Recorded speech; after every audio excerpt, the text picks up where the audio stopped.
Hey guys, Jarek here and welcome to Amberscape. The amber hunting continues.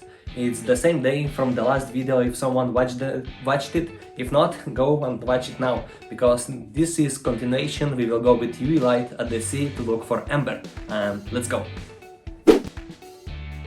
As I mentioned, this is the same day from the last amber hunting video. We are coming to the same place we hunted during the day.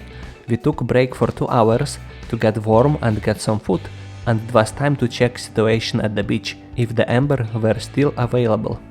There were still quite a few people around, but all the amber was taken back to the sea after the wind direction had changed. And without amber there was no point to stay, so we did make a decision to go to rest and try our luck in the early morning. Well, okay, the smallest pieces were still occasionally showing up, but that's not what we came after.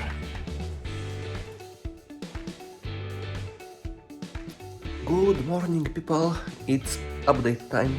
So yesterday, unfortunately, the wind direction did change and all the sea debris and amber got away from the shores, so we couldn't find anything decent sized, only the smallest pieces.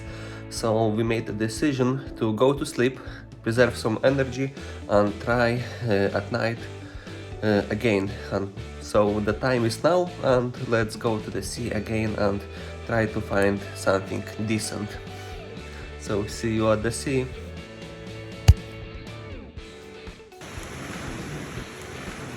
At 4 AM the wind was gone and the sea were calm. Looks like we made a right decision to wait it out and try again little bit later. The first scoop of sea debris had only few small pieces, but that was just the beginning.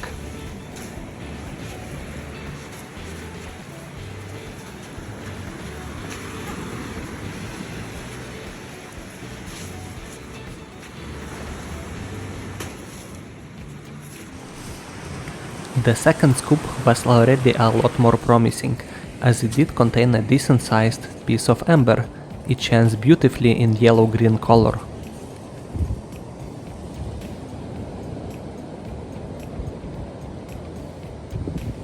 If you are wondering why are we using ultraviolet lights instead of regular ones, I bet you noticed that amber pieces shines like radioactive candies under UV light. And it's a lot easier to spot the amber buried under all these sticks when it shines like that. My GoPro didn't function properly with UV light, so I had to take out my phone each time I found a better piece of Baltic gold.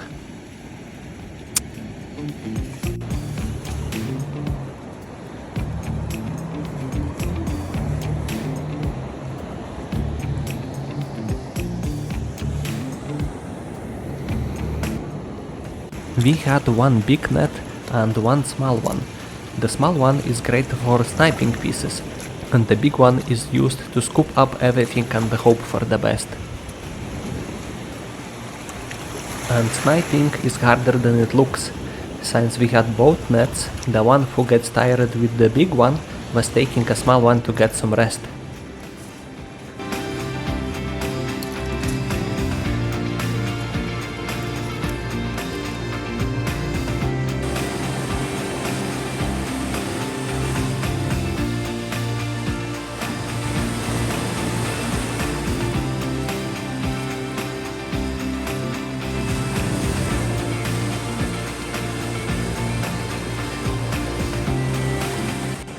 This time Tomek is calling me.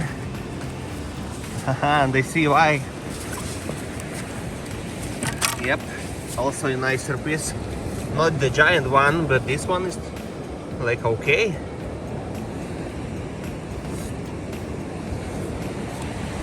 Kudos for the Tomek. Having fun? Yeah. Yes. Nice. Guys, I have bigger one in my net.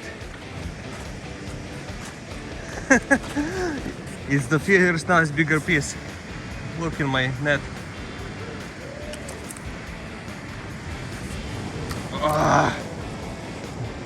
This is a banger. Around 10 grams, I'm not sure. Awesome. Another one. Tomek notified me that he saw another bigger one floating near the shore and showed me approximate location. I managed to get it. Unfortunately, recording when I'm sniping is almost impossible, as I have UV light in the left hand and the net in the right hand. I'm missing one hand for the phone.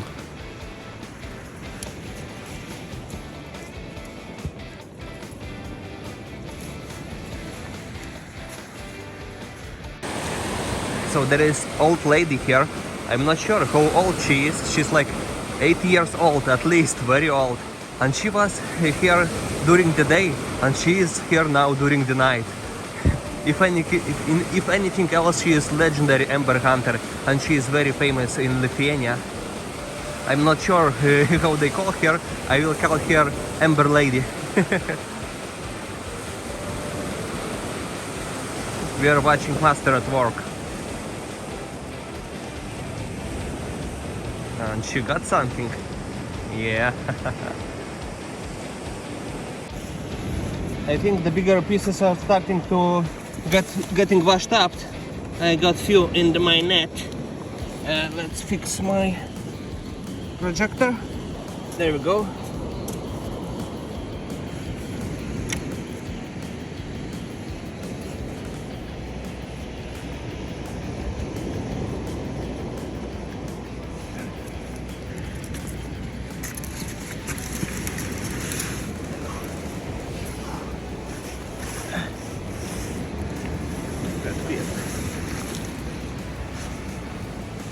O, już widzę. Dawaj. Okay. Nice.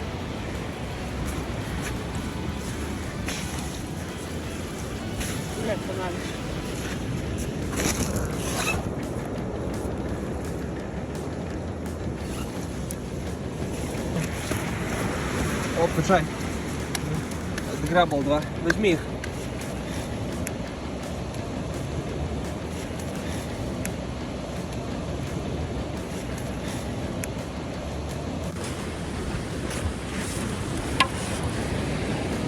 Nice.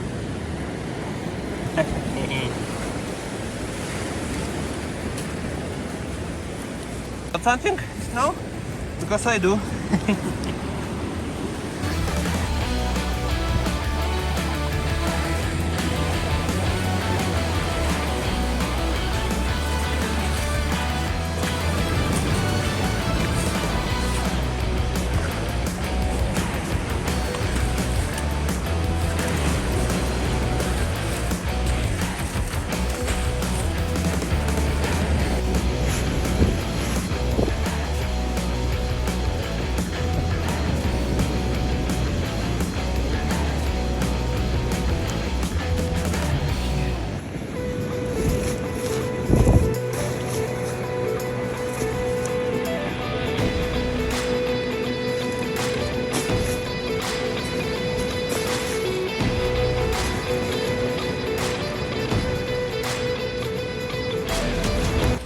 Hunting at night was a very pleasant experience, because there was literally zero wind, so it wasn't as cold as during the day, and it wasn't as crowded as it was during the day. There was literally only me with Tomek and the Amber Lady. Not to mention the fact that there was more amber as well, which I will check for insects and unique pieces for lapidary work when I will get home. Pieces I'm looking for, besides the insects, are jewelry grade amber, either royal amber, the white ones, or simply the one that doesn't have any cracks in it.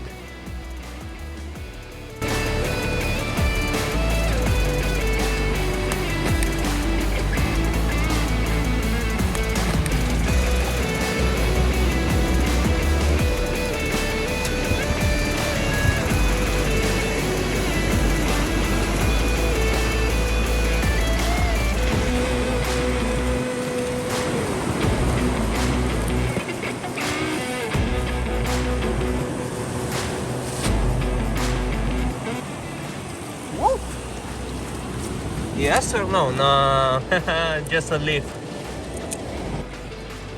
Because I live quite far away from the sea, around 400 kilometers, I have to plan each amber hunting trip beforehand.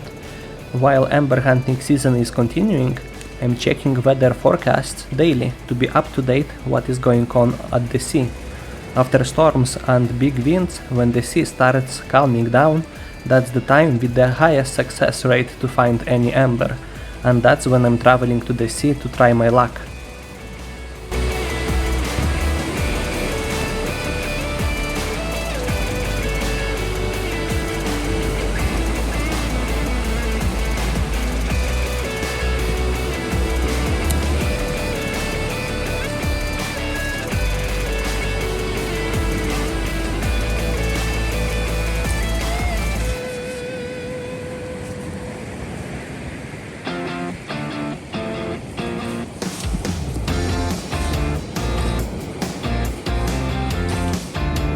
So we're finally taking a break. This is the one stomach he found. He gave the biggest ones to me so I can show it to you. Now we are having a coffee break. And we also have some sandwiches.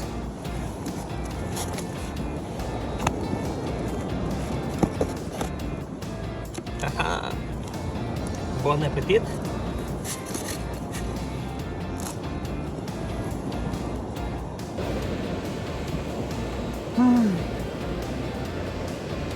Everything tastes better in the wild, right? So these are the biggest ones from tonight. Not bad, but not great. It was worth waking up at 3 AM. Yeah.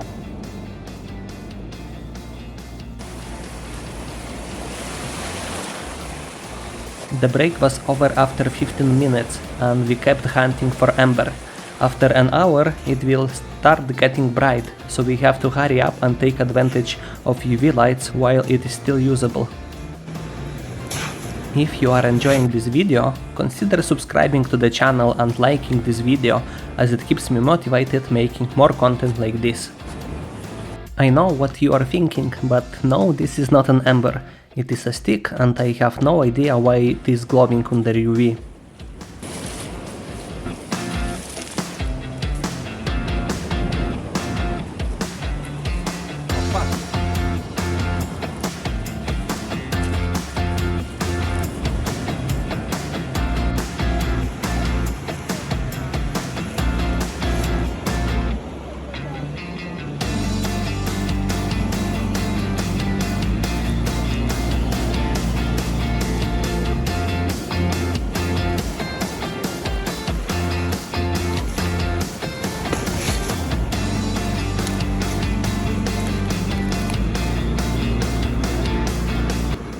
So far this is probably the biggest one.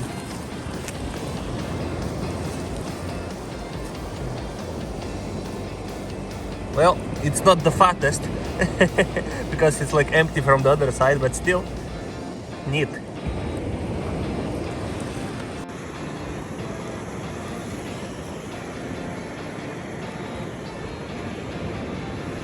So it's morning now, 8 o'clock. It's getting quite light. Like half more hour and UV light won't be effective. Tomek is still working there. I'm absolutely exhausted at this point, but yeah, there is still some amber which can be found, but it's only a small one, so I will stay as long as possible and I will go to sleep. Oh, more. By the way, one of my nets did broke, so now we are taking turns to use the big net.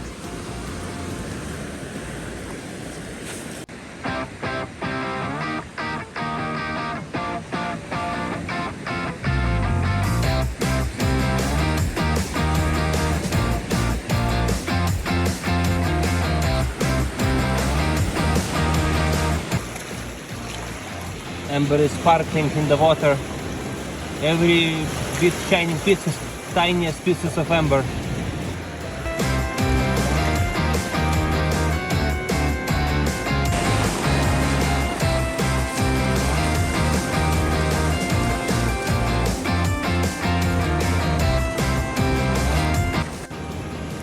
Probably one of the last ones. Daylight looks better. It's day now, and there is something neat looking. How big? Not very big, but very cute. It has some royal amber in here. Nice. This guy is working like a horse, I'm telling you, all night. Good job.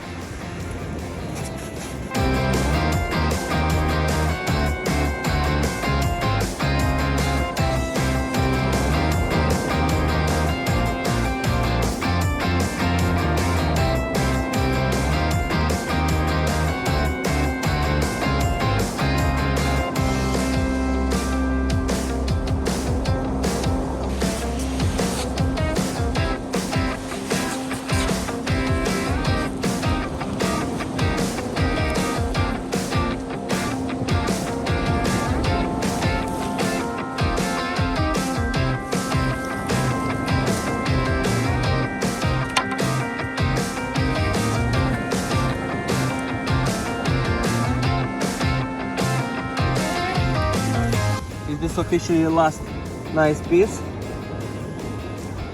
And this is a bigger one. Again, we can't leave. We are trying to leave, but we find some nicer piece, and we have to, take another net of debris. Can we go home? No, we can't. Okay. So this is it. From night to the daylight, the hunting is complete. We did found quite some pieces. I will show you when I am at home, and I guess see you then. So we are home now, and let's check the loot from the night hunt. And so it is around 450 grams, so not that bad.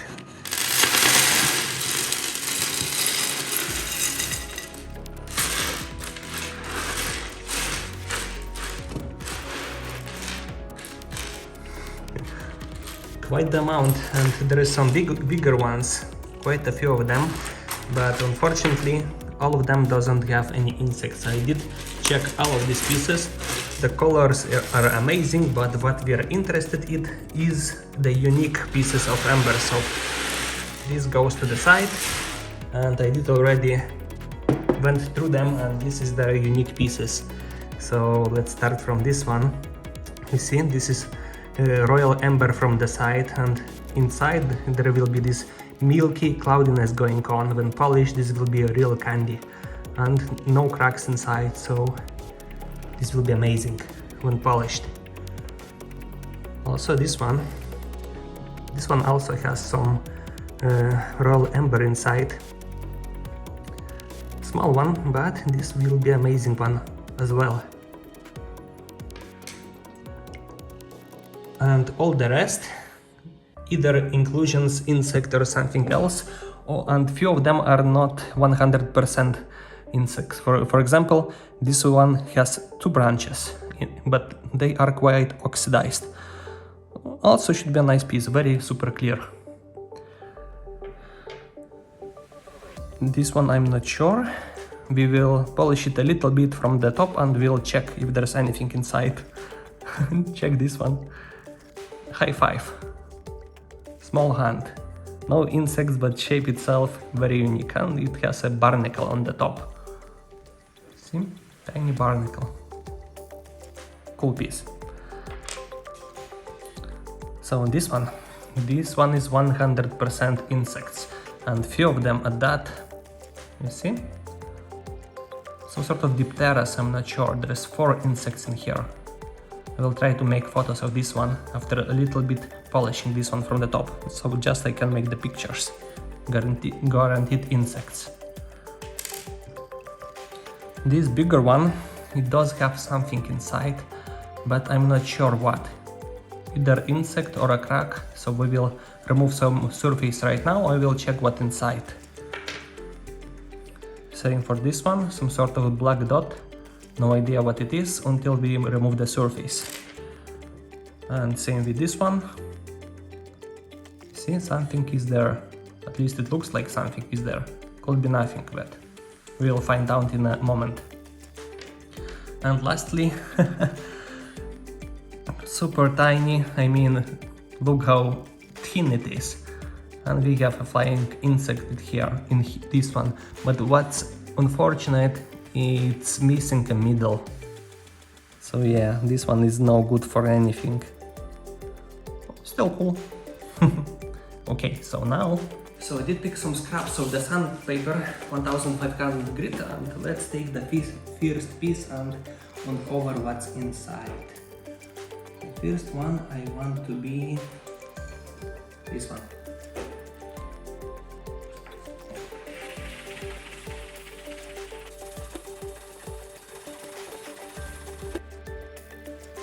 And what do we see from the other side? And that's how it is the most often. This is not inclusion, I mean it's inclusion but not of insect. This is simply sand inside, not an insect. Let's not lose our hopes and let's go to the next one, which is this one, and this might be the same case, because it does actually look a little bit like a fracture inside and could be not an inclusion in here. Only way to find out.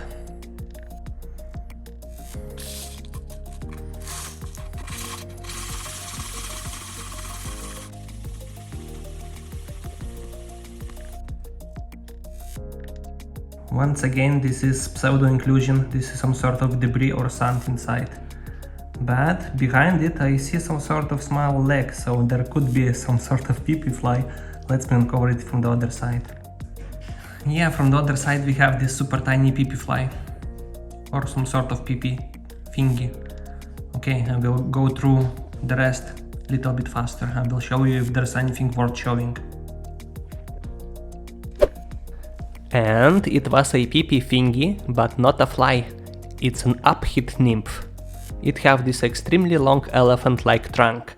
It's super tiny, smaller than 1 mm in diameter, and above it we see this transparent insect with an air bubble inside. It's also extremely small and it's either termite or an ant. Then we did find few common diptera flies. Somehow did a decent picture for this tiny one. It's also extremely small, around millimeter, maybe millimeter with a half. And lastly, Polyxenidae millipede. And I am happy with these tiny finds, because it's my first uphit nymph and first Polyxenidae millipede. So yeah, the hunting is over, but I'm planning to visit the sea again, and soon. So if you do like this kind of content, make sure to subscribe to the channel, and see you next time. Bye!